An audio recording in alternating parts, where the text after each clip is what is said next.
Welcome to the session that the American Farm Bureau Women's Leadership has decided to present for you today. I'm Lorinda Overman. I'm from Eastern North Carolina, and I'm the Vice Chair of the American Farm Bureau Women's Leadership Committee. Today is my absolute honor to introduce to you my friend LaDonna Gatlin. We met about 10 or 12 years ago when I was the chair of North Carolina Farm Bureau Women and I needed a program. And she just filled the bill perfectly. She came in and made herself perfectly at home, just bowled our crowd over, and we became instant friends. And it's just a friendship that I treasure. LaDonna is no stranger to Farm Bureau audiences. She's performed at countless annual meetings and women's committee meetings over the past 25 years. She's excited to be back. If you recognize her last name, there's a reason. LaDonna is an equally gifted speaker and singer, musician. She was born into show business. She grew up on stage as early as the age of 5, singing with her famous brothers, the Gatlin brothers. By the mid-70s, 1970s, this gutsy Texas native chose to follow her own heart and sing her own song, apart from her famous family. And she has shared that song everywhere, from big corporate organizations to death row inmates. She has made a difference. Her presentations resonate with all audiences over the country because, simply put, she's the real deal. You'll laugh, you might even cry, but you will definitely leave with a song in your heart. LaDonna's greatest joy is her family. She's been married to her best friend, Tim Johnson, for 50 years. That's exactly right. They've been blessed with 2 adult children and 7 amazing grandchildren. Her phone is full of pictures, and she'll be glad to share them with you after she's done. Today, she is here to share a story about a mental health crisis that almost ended her life in 2008. LaDonna, we appreciate your willingness to be with us, to be honest and transparent with us, and to share your story. So help me welcome LaDonna, please. Thank you. Thank you so much, Lorinda. Thank you so much. It is great to be here. Yes, I've known this lady for a long time, and thank the good Lord, she knows my name, so she says it correctly.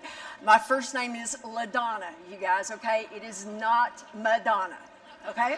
And hopefully the differences between us are really obvious. And as she said, my last name is Gatlin, and yes, I am the baby sister of Larry, Steve, and Rudy Gatlin. How many of you guys out there remember the Gatlin boys? Okay. Some of you younger ones don't have any idea what I'm talking about, but we won't take a test on this later. I'll just put it like this. They were kind of like the Rascal Flatts of the 1970s and the 1980s, but they are still out there in their 70s now, still making great music. But as I travel around this country and speak and sing, it's amazing how the fact that I'm their baby sister, that fact has been misprinted any number of ways. Now, I remember I was down in Houston, Texas, my very own native state, down in Houston many years ago, and they didn't get it quite right, but I was so excited because my client came to me and said, "Now, LaDonna, a reporter from the Houston Chronicle is going to come and interview you, and it's going to end up in the Houston Chronicle." Well, hot dog, y'all. I thought I'd hit the big time. I called my mother. I said, "Mom, it's all about me. It's not about your famous sons this time." "Oh, no, Mom, it's all about me." Now, what does the Bible have to say about an attitude like that? Something along the lines of pride goeth before destruction and a haughty spirit before the fall. And of course, the operative word here would be fall. Well, sure enough, the reporter came, we did the interview, and it ended up in the Houston Chronicle, y'all. But rather than saying LaDonna is the baby sister of the Gatlin brothers, there was a typographical error, and it read, LaDonna is the baby sitter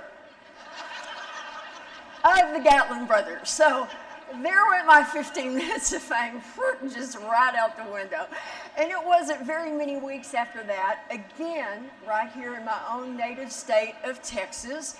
I was down at South Texas, and it was a Sunday morning. By the way, I will be singing in the morning at the Sunday morning service, and I hope to see you all there. And I just have to say, I love any kind of an organization that builds a Sunday morning service into their convention. Can I just get an amen on that right there? Thank you, Farm Bureau. Anyway, I was down in South Texas Sunday morning, and y'all, this was at the downtown, red brick, white steeple, First Baptist Church, okay? Now, it wasn't the Second Baptist Church or the Third Baptist Church. It was the First Baptist Church, where they dot every I, they cross every T. They had gentlemen who stood at the entrance of their sanctuary. They all wore red jackets, and they all had the same name, Usher. And when you walked in, they handed you what? The church bulletin. That's right, every Baptist church does this. They put everything that's going to happen in that Sunday morning service in that church bulletin. I am convinced that is so God will know what to do when he shows up at the Baptist church on Sunday morning. Well, here again, they had put a little write-up about who I was to help introduce me to the congregation. But again, a typographical error got me in really big trouble when rather than saying, LaDonna began singing with her brothers at a very early age, you guessed it, it read, LaDonna began sinning with her brothers at a very early age. True story. And as I recall, the love offering was not too great at the First Baptist Church on that particular Sunday morning. But sing with my brothers I did from the time I was about this high. And we, like Lorinda said, we took our family harmony to Nashville, Tennessee in the middle 1970s. And I found myself standing around a microphone in a major label recording studio, making a record with them, a song called She's a Broken Lady. Does anybody remember that record? Some of y'all, oh, thank you. Some of y'all probably bought that record. Well, it went on to win a Grammy Award the next year. And guess what, guys? After I left the group, those Gatlin boys never won another Grammy Award. I'm just telling you. Anyway, I digress. But right in the middle of making all that great music with my brothers, something happened that completely changed my perspective on my life, not to mention my career. I got married, and it did not take me very long to figure out, even though I love making music with my brothers, hey, I wasn't stupid. I love making out with my husband a whole lot more. And I just didn't figure 250 days a year on one of these customized tour buses, chasing this country music crew around all over creation, was going to be very conducive to the kind of marriage that I knew I wanted to build with my husband, Tim Johnson. So I found myself at a major crossroads in my life. And why do I share this little backstory with you here this afternoon? Just to let you know that that is one of the single best decisions I've ever made in my life. And folks, one decision can forever change your life. Just one. So now I want us to fast forward to, fast forward to 2008. That one decision can forever change your life. So in 2008, I was averaging about 100 days a year on the road as a motivational speaker and as a concert artist. I performed all over the world, from Bangkok, Thailand, to, like Lorinda said, the prison cells of death row right here in Texas. And I am incredibly blessed to have had that kind of a career. It's nothing that I've done. All glory and honor to my Lord and Savior, Jesus Christ. He has made all things go well for me, and I'm so blessed in that arena. So, how is it that in the middle of all that success, I found myself ended up in a psychiatric ward of a mental hospital after an attempted suicide in November of 2008? Well, it's called mental illness, and I suffer from it. So there, the cat is totally out of the bag, and I am on a one-woman mission to help destigmatize mental illness. But because of the help and the compassion that I received and the compassionate mental health care that I needed, and because of God's amazing grace, I am here today to tell my story. And I so appreciate Farm Bureau for addressing this and for allowing me to say those words that we sometimes just shy away from and that people are so uncomfortable with. It's time that this came out into the open so that people can know, unlike I did, that there is help and there is hope. So, as I said, I'm on a one-woman mission to destigmatize this mental illness and to help shed some light on it, this subject, from the patient's point of view. You can trust me on this, folks. I've been there. I have done that. So I'm going to take you back to the day that this all happened. And I do want to say, by the way, I am winning the war on mental illness. Can I get an amen on that? Some of you may be scratching your heads and going, I'm not so sure about that, LaDonna. But I'm so blessed to say I am winning the war on this. November 19th, 2008. It was a gorgeous fall day in Frisco, Texas, where we live, a suburb just north of Dallas. It's about 6 hours north of 35, right straight up the interstate from here. And we lived in a place called, we still live there as a matter of fact, Frisco Lakes. Our subdivision is touted in all of the marketing materials as a premier adult active community. You guys, that is code for you got to be old to live here, okay? You got to be 55 or older to live there. But one of the main reasons my husband and I chose to move in there were two sentences in their Homeowners Bylaws Association laws, which read, "This is an age-restricted community. Your adult children may never move back in with you again. Not ever." But I digress once again. As I said, it was a beautiful sunny day, crisp and clean. Fall was finally here, and the humidity of summer was in the rearview mirror. That was finally over with. I'd even opened the windows in our home, and there was a beautiful breeze blowing through. Yet in the middle of all of that beauty, in the middle of all of that, I was absolutely at my wit's end. And here's what I want you to really hear today. The thought of dying did not scare me, but the thought of living did. I want to say that again. The thought of dying did not scare me, but the thought of living did. Can you imagine what kind of a sick brain I was dealing with? I had sat there all day with a pill bottle in my hands, contemplating what I was thinking of doing. And I remember thinking, LaDonna, you cannot do this to yourself or to your family. So I put the lid back on the pills, and I'd take a deep breath, and I refused to do the unthinkable. Yet, the thought of just going to sleep and never, ever waking up again was very appealing to me. You remember where I was. The thought of dying didn't scare me. The thought of living did. I had been depressed for months. And here's how it all started. Or at least as I look back on it now, to the best of my ability, this is how it began. And there's usually always some kind of a trigger. And there was for me. I had attended the National Speakers Association annual convention in New York City that summer of 2008. The theme was NSA Rocks. And I mean, it was in the Big Apple. Nobody does it quite like the Big Apple does, right?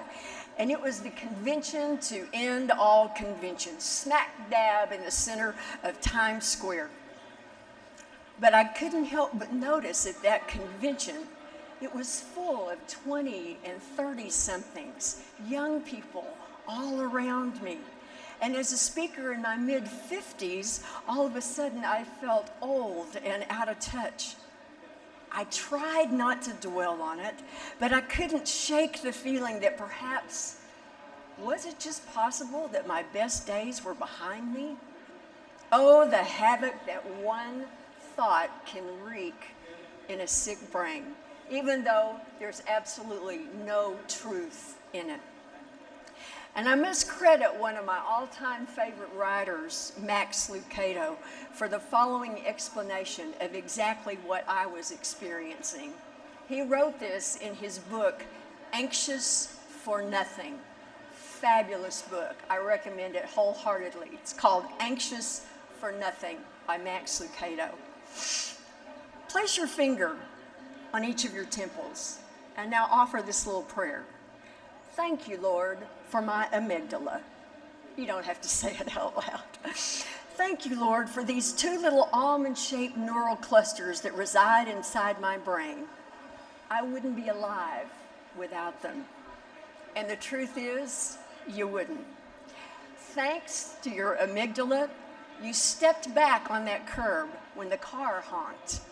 You ducked your head when that baseball came flying in your direction.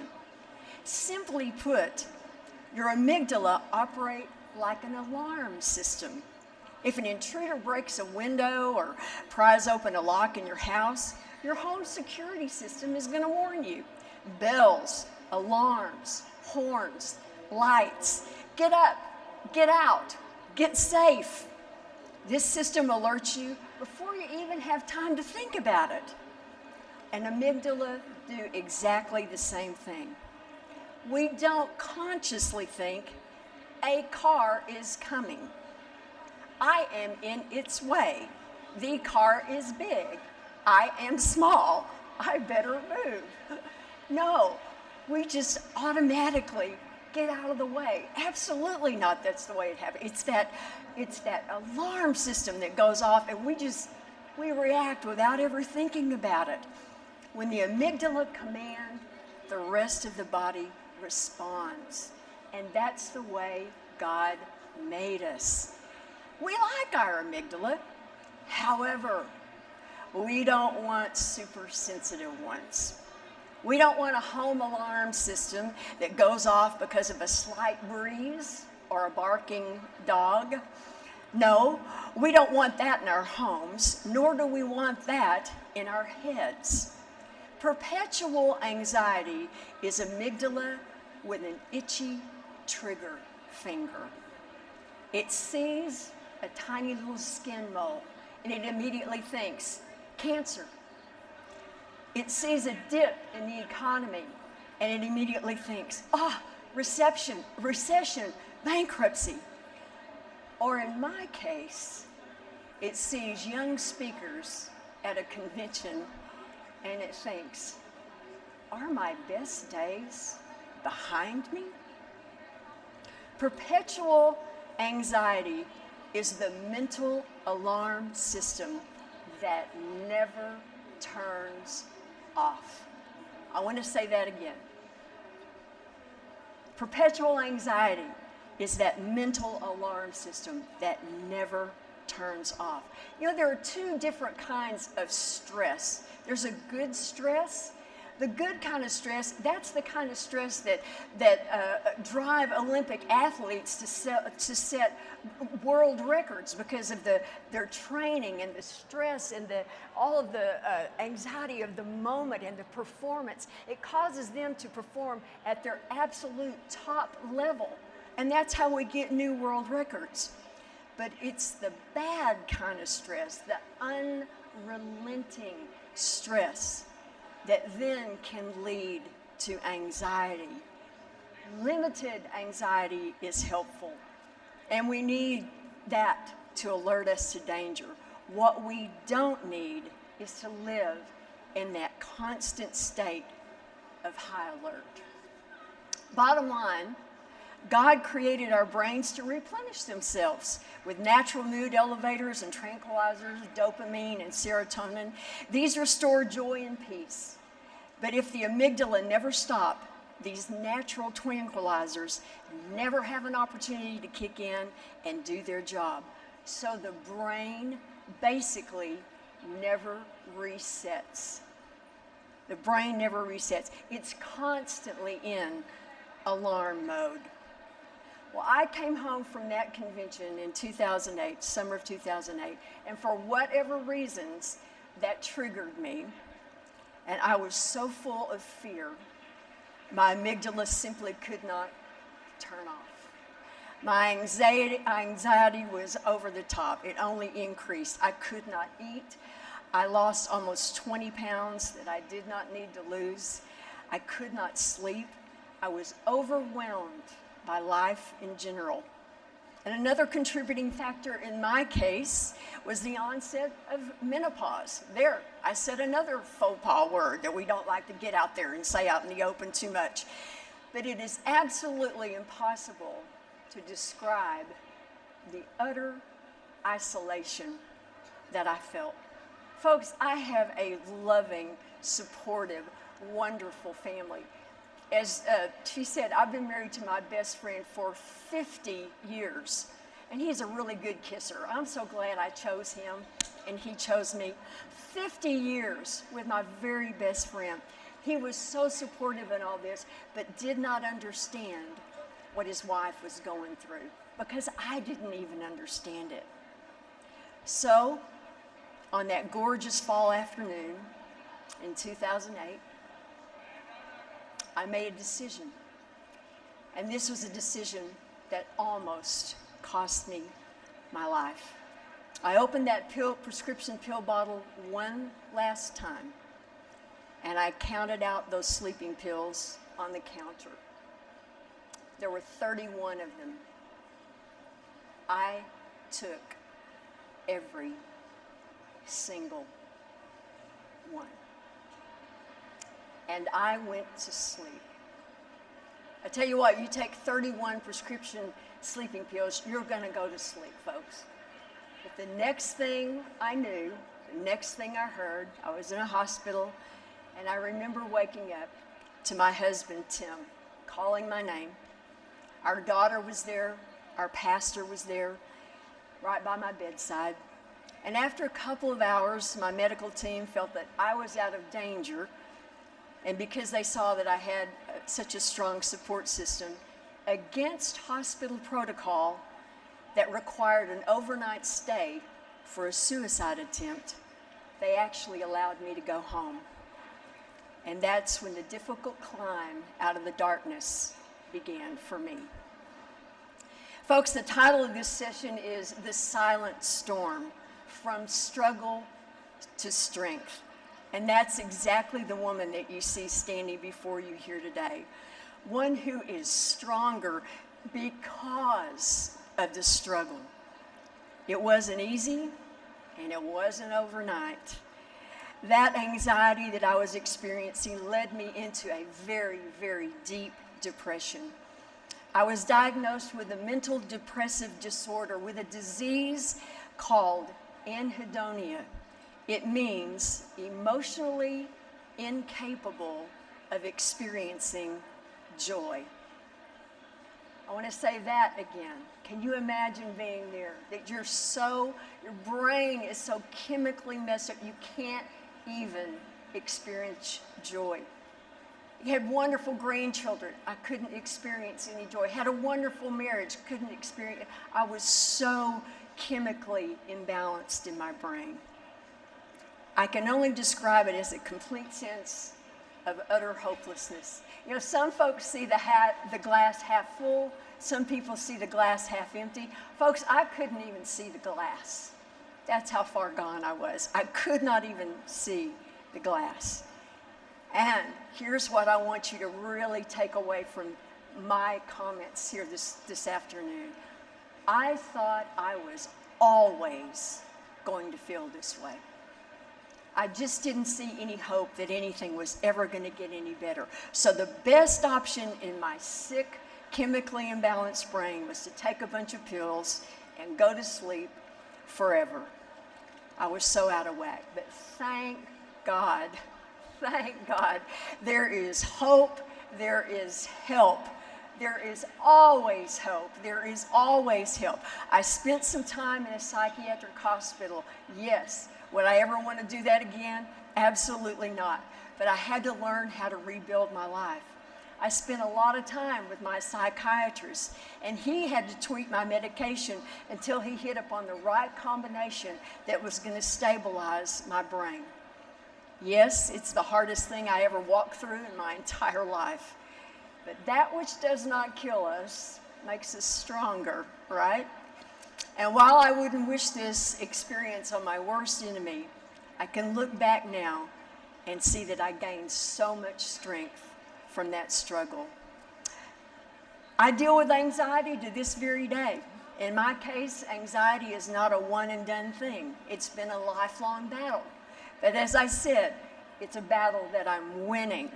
I'm on medication right now, and I know all of you are saying, thank God. What would she be like if she weren't on any kind of medication?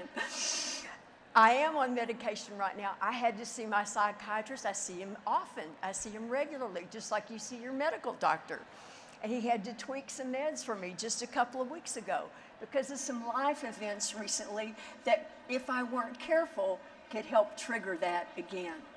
But knowledge is power, right? Now, if I were to stand here on this stage today and say I'm a cancer survivor, you would all applaud.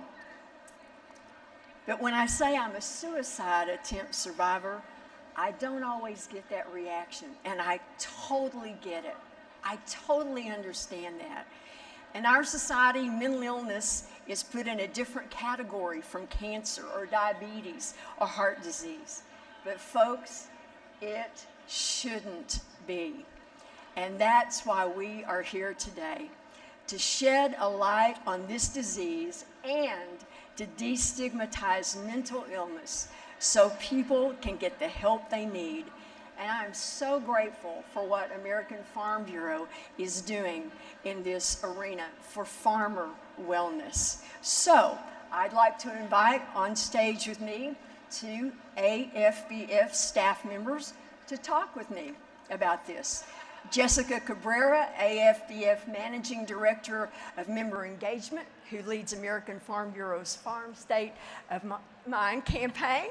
Welcome, Jessica, please. And Emily Buckman, AFBF Director of Government Affairs, who serves on the Farm State of Mind Working Group and works on policies related to rural health. So, welcome these ladies, both of them. Thank you for what you're doing. So, ladies, I am curious, from your perspective, do you think that we are making any progress on reducing the stigma of mental illness? I honestly, two different things, LaDonna. I will say we have research now. At American Farm Bureau, we studied whether or not we were seeing a reduction in stigma.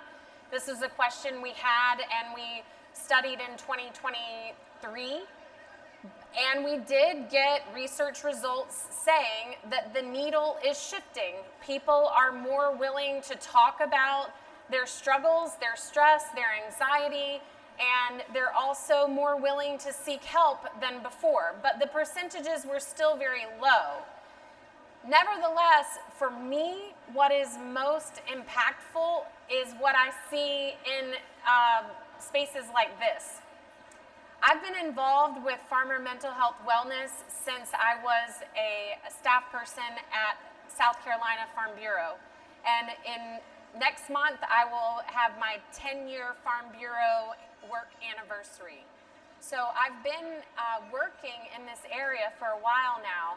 And when we put on sessions in the past, let's say 8 years ago, if we had a session about farmer wellness, stress, mental health, coping, anything like that, we were pulling teeth for 5 people to come. I mean, honestly, there was no one, it was very hard. We would have just a couple of people show up willing to have a conversation. And now, at our national events here at this convention, we have this session. We have a session at 2:30 tomorrow where we will have farmers on stage telling their own personal stories. Good for them. We Good have, for them. Yes. We have booths in our trade show that are dedicated to helping people understand what to do in crisis, but also just what to do on a day-to-day basis. We have resources. So we have a fusion conference coming up in Denver in March. 3 sessions dedicated to farmer mental health wellness. Last year, when we did 3 sessions at the YFNR National Conference, all 3 rooms were packed full. So to me, that means we're making a difference with stigma. That means that people are not afraid to show up and to say, you know what, my life is super stressful and I need to know what to do about it. And so I think this organization is here to help people in that regard. It sounds like you're making great progress. Go ahead, Emily. Yeah, so LaDonna shared that I am in government affairs, so I get to work with Congress and federal officials on the regular. And because organizations like Farm Bureau have normalized these conversations, Congress and the federal government in general have been responsive to our needs. If you told me 10 years ago that a farmer was comfortable going to their lawmaker and discussing their personal experiences, especially with mental health, I would have thought you were crazy. But we, as an organization, have made it a point that we share about what Farm Bureau is doing to support our members in the rural mental health space. A day doesn't go by that I'm not talking to a Hill staffer about our Farm State of Mind campaign. We have put a lot of work in that, and we want to ensure that lawmakers are fully aware of what we're doing to support our members. Just to show you how much lawmakers are listening, last Congress, we had senators from Colorado and Nebraska actually introduced legislation that designated a Rural Mental Health Day for agriculture. Now, had we ever seen that before? Absolutely not. But they want to lend their support in helping our members get the support and assistance that they need. We've seen a lot in recent years, especially since COVID happened, that there's more investment in research on what folks are experiencing, especially in rural communities. We've seen an uptick in expanding telehealth services and flexibilities. We also have seen more platforms for discussions like this one. There is a rural health caucus that has made a point to discuss rural mental health specifically.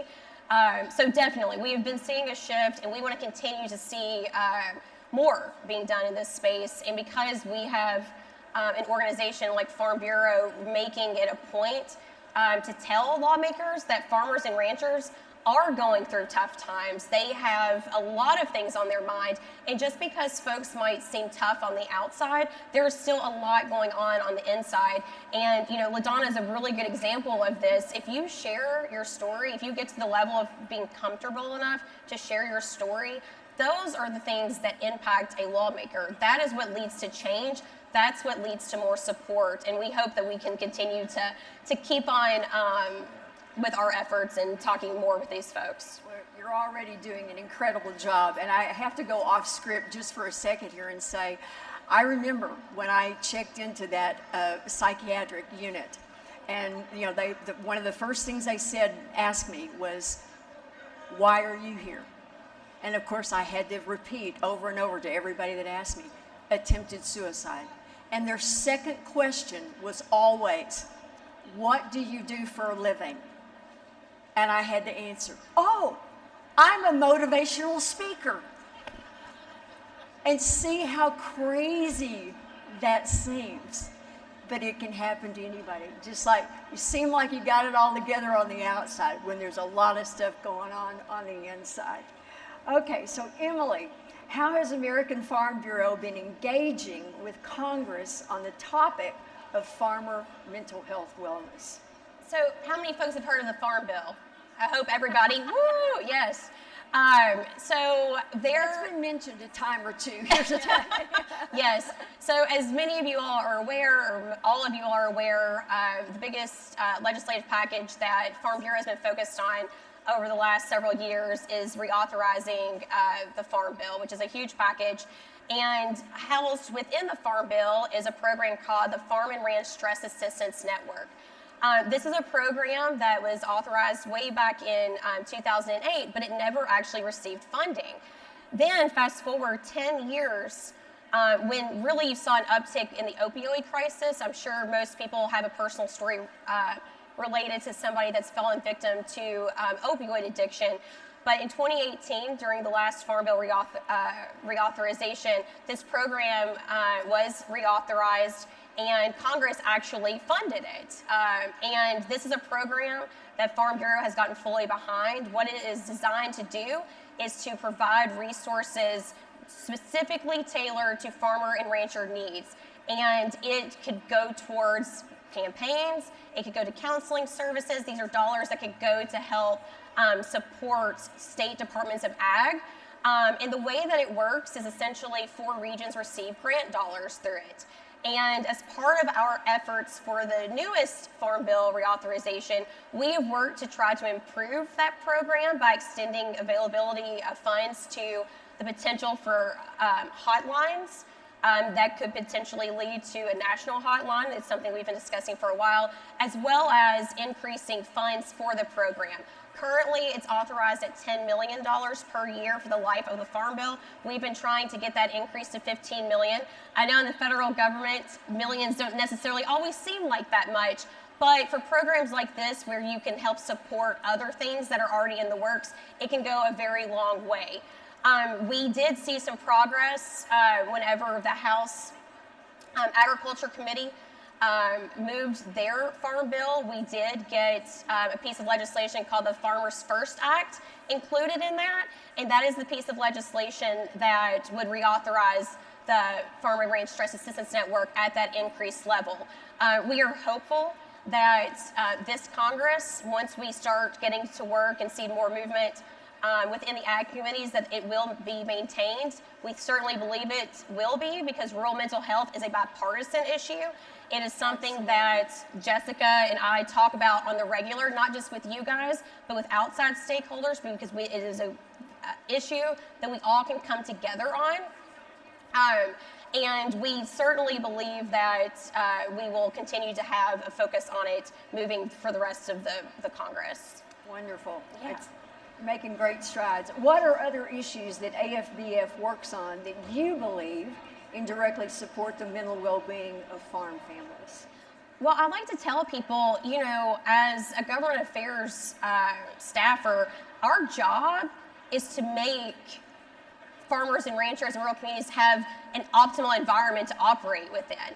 Whether that means securing more dollars for a program that our members use more, or if that means alleviating regulatory burdens, we are constantly finding ways to make your all's lives easier, and that generally contribute to your well-being, a better well-being.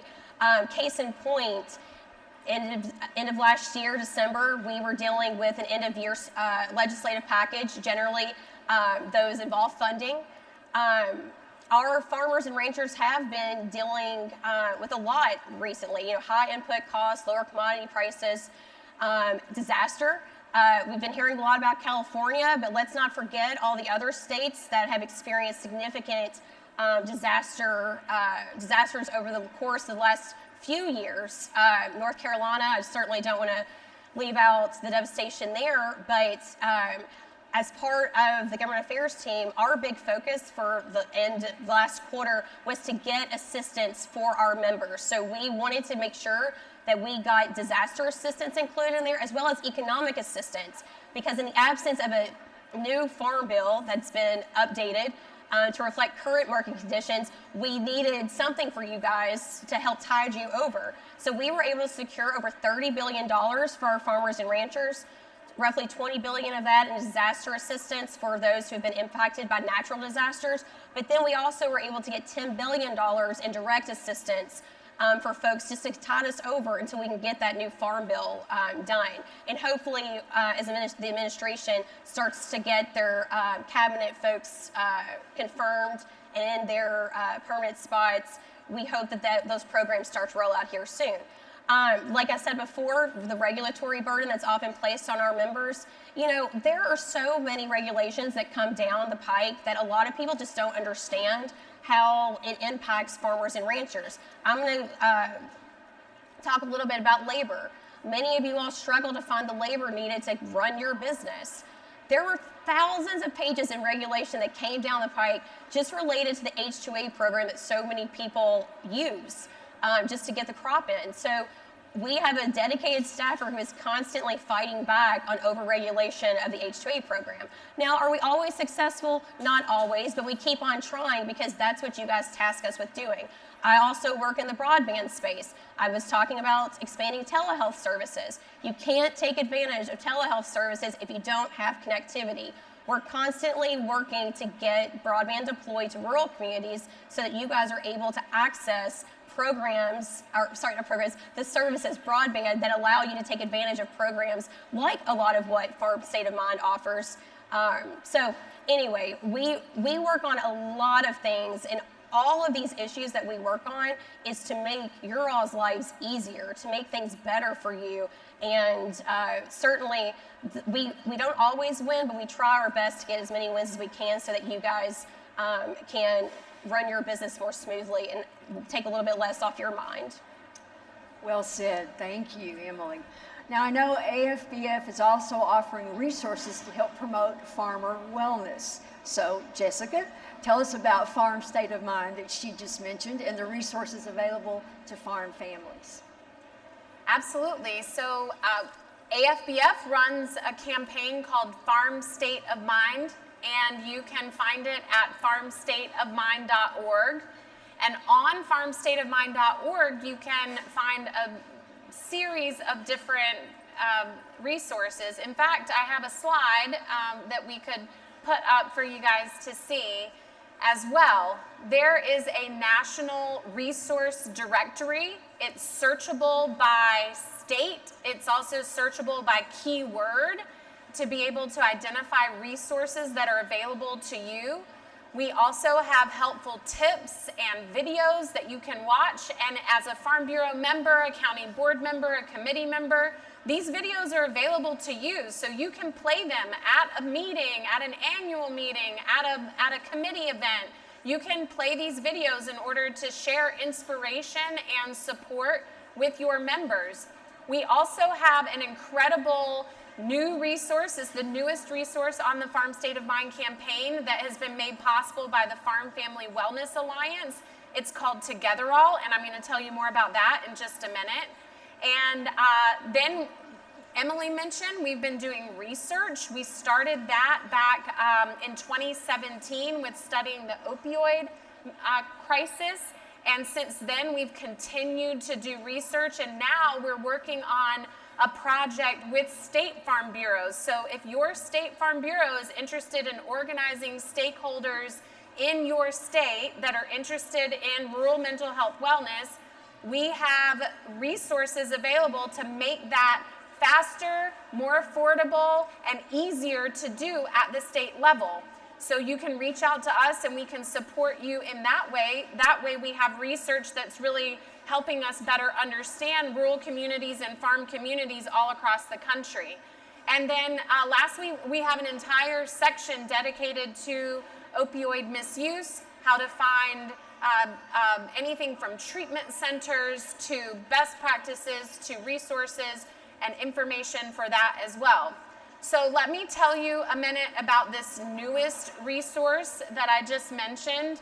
LaDonna, I think this is absolutely remarkable, and I'd love to hear what you think about it after I share. And I have a slide for this as well that you can take a look at this screen and see a little more information. And in fact, you can use your phone to scan the QR code as well in order to connect with this resource.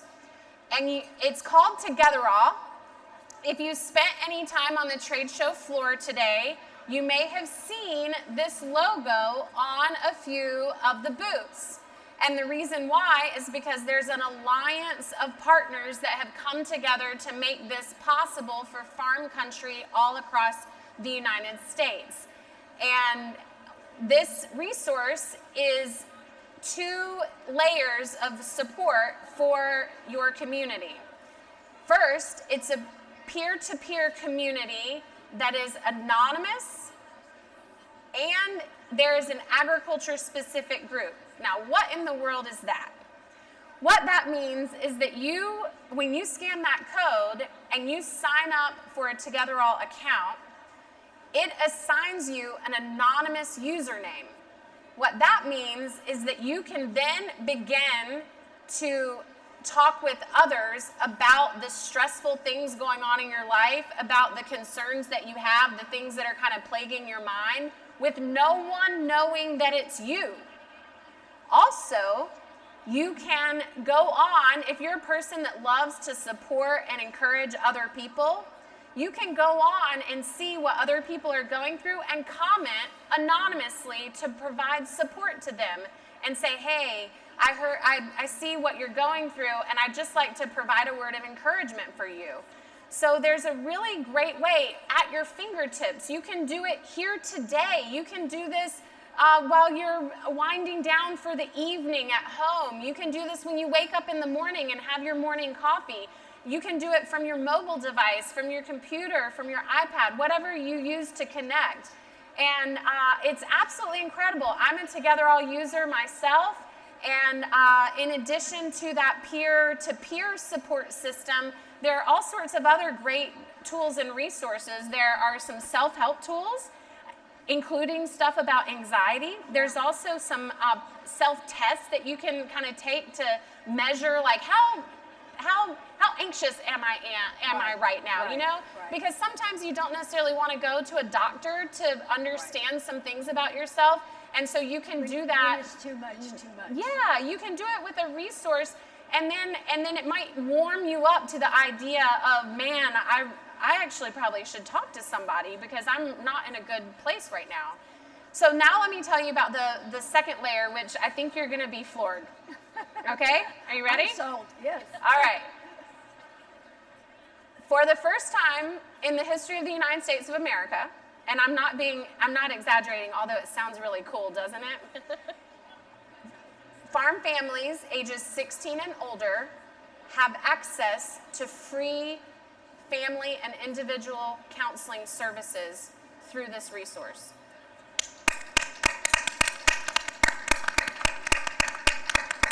Amen, right? The same services that would be available to someone who has a full-time employer through what we call an EAP, an employment assistance program, is now available to farmers who don't have full-time employers. And so you're able to get the peer support, but you're also able to get the free counseling. You don't pay for it. And in addition to the counseling, there are also consultation services that are free. You can have a consultation, a legal consultation, a financial consultation. There's a consultation service for elder care if you're taking care of your elderly parent. There's a consultation service for child care. Wow. So there's all sorts of services that are available. And the way that you access all of this, when you create the Together All account, you do it one time, you get that username, it will send you an email to verify, you know, like everything else you sign up for where you get a verification email. Once you verify, you go back and log in. And at that point, if you save your password, it's just in and out. And you can also save it to, if you're on a cell phone, you can save it to your home screen, like an app almost, okay? But in Together All, there's a tab that says External Services. And in the External Services, you get to our other partner, PAS, Personal Assistance Services. It's all there. You go into that, and that's where you access all of the consultation and the free counseling services. So I'm telling you, it's worth it to check this out. You can refer your grandchildren, your children, your neighbors, your committee members, your county boards. You can refer people to this resource. And I recommend for people to create an account when they're doing well. Absolutely. Because that way you have it. And then tomorrow, when the hailstorm comes or when a disaster happens or whatever, it's there. And you've got quick access to these resources. So with American Farm Bureau, we are so thankful to be a partner in the Farm Family Wellness Alliance to be able to help get the word out about this resource. And I'd also like to just admire and thank all of the other partners that have helped make this possible so that you guys can have access that you've never had before. So I'm just extremely excited about these resources that are available. That is stellar. That is amazing. Aren't you glad you have these ladies advocating for you? Wow, they know their stuff. So we kind of need to start wrapping this up a little bit. What action steps would you recommend that we can all take today? You've already given a great piece of advice when you said do it while you're well. That was a great piece of advice, take home advice. Mine? Oops. There you are. Am I on? Yeah. Okay. Am I back? Hello. All right. Can you guys hear me? No. Am I? Oh, There. my mic is back. Okay, thanks. Sorry about that. My first action step, I just said, create this account. Even if you're sitting there and you're skeptical right now, just, sometimes you just do things that you're not sure about and then you end up being so thankful you did them. Just do that. My first action step is create the account, have the resource at your fingertips, know how to refer your family to these services and your neighbors and friends. That's first step. The second step is check out Farm State of Mind. That way you know where the resources are. And the third step is at 2:30 tomorrow. Yes.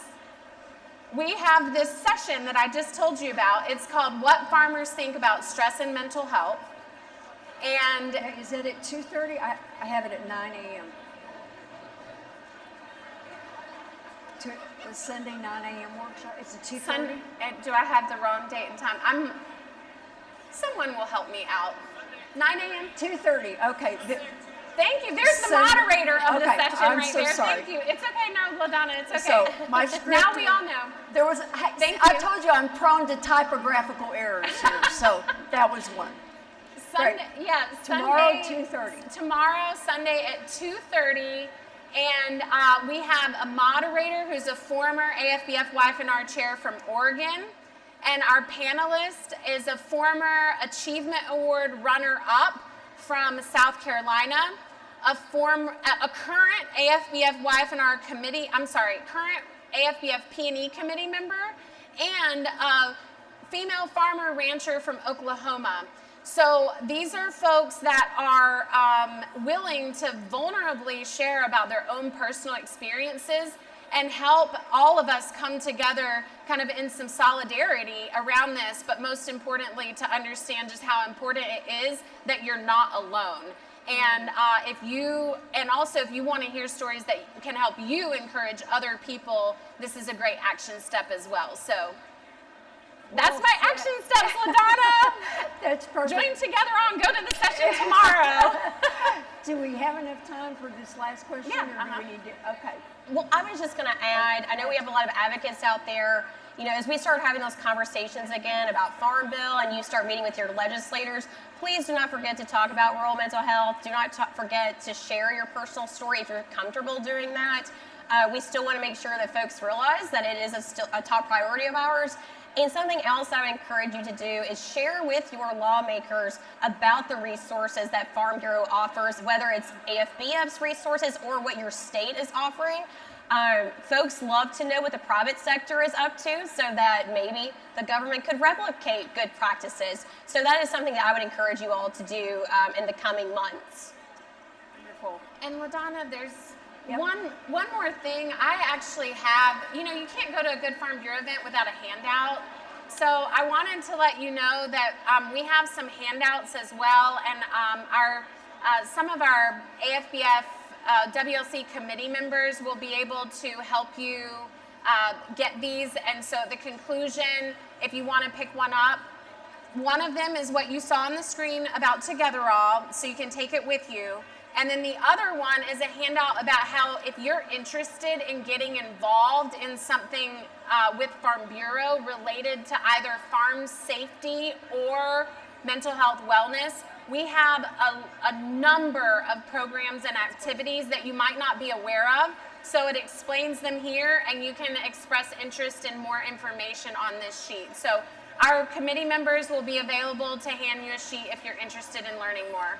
Okay, as we wrap this up in 1 minute and 50 seconds, Emily, I can't imagine what more there is out there on this frontier, but are there other innovative ways that AFBF is planning to continue to work on this topic? Well, you know, our team continues to work with Jessica's team. I think that some of the things that we'll take a look at is just introducing our suite of resources to those new. There's a lot of new committee leadership coming in with Congress, as well as the new administration. There's going to be a lot of education that needs to be done, so we will work together with the Farm State of Mind working group to bring to light all the resources that we have to the new folks that are coming in, because there's going to be a lot of new people, new faces in the game across the federal government, whether that's at USDA or at the Department of Health and Human Services. We want to make sure that the new folks coming in are fully aware of what we've been doing.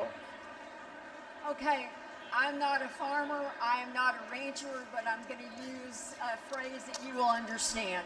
I am so grateful that AFBF is grabbing the bull by the horns. Can I get a thank you to these ladies and to what the amazing results that you're getting and the things that are available within this organization. Thank you for your knowledge and all that you are doing on behalf of those of us like me that just need some help every now and then. And don't we all? Everybody needs a little help every now and then. So thank these ladies one more time. And thank you again for coming today. Thank you so much.